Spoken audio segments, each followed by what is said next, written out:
Dobrodošli na najveću šošarnu turu do sada, na možda jedan od najljepših predjela u Evropi, svakako najljepši od onih koje sam ja imao priliku da posjetim. Na ovoj avanturi ćemo imati priliku da posjetimo 5 različitih staza. Na najvećem broju njih će biti različite težine. Ferata, lakša staza i srednja do teška staza.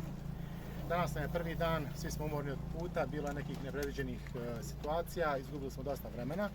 Zato smo, kao što je naglašeno, imamo vrlo fleksibilan plan i umjesto trećeg dana danas radimo taj treći dan.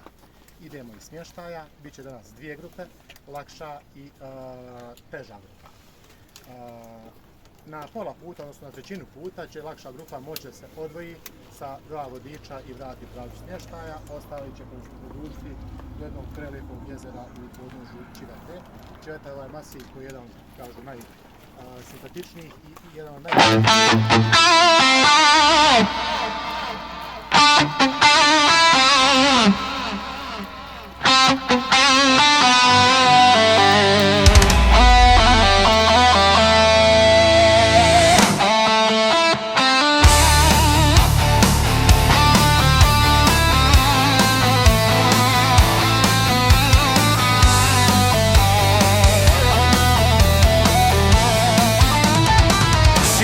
Kući ja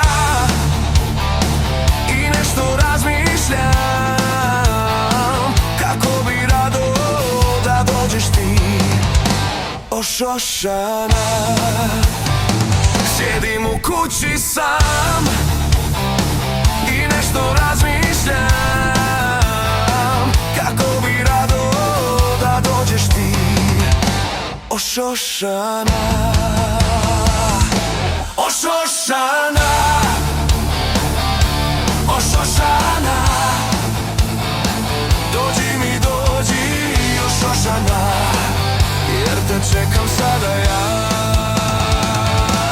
Ošošana, ošošana,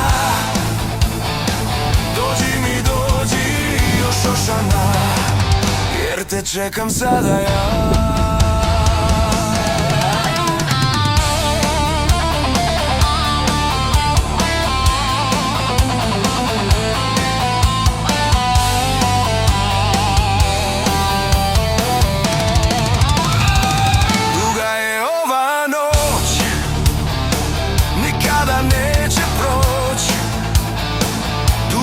Sanjati, plakati ja, zbog tebe šošana. Duga je ova noć, nikada neće proć. Dugo ću sanjati, plakati ja, zbog tebe šošana. Ošošana, ošošana,